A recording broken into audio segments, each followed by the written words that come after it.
მოგესალმებით. დღეს თქვენთან ერთად მოვამზადებ ტყემალს ზამთრისთვის. ძალიან გემრიელი და არომატული.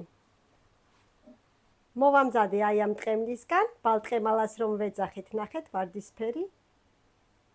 ნახეთ როგორია. მომბალო ხმელი ქინძი და კამა დავადოთ ტყემალს. ზემოდან კიდევ დავაყაროთ ტყემალი.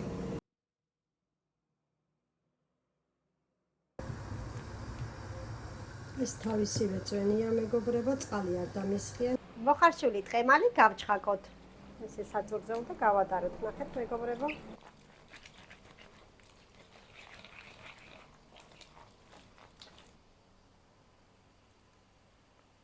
გაჩხაკული ტყემალი ჩავაბრუნოთ ქვაბში თავისივე წვენში.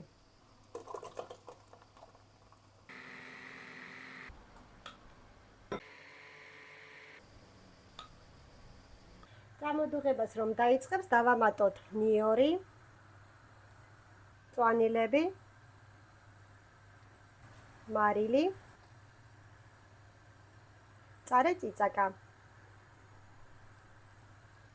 კარგად გადავურიოთ და შიგადაში გურიოთ, რომ არ მეგვეწვას. მივიყვანოთ სასურველ კონსისტენციამდე და ჩავასხათ ქილებში.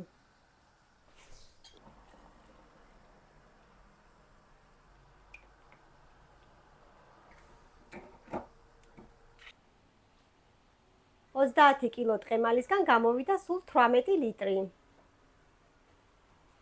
გემშვიდობებით მომავალ გემრიელ რეცეპტამდე. არ დაგავიწყეთ ჩემი არხის გამოწერა.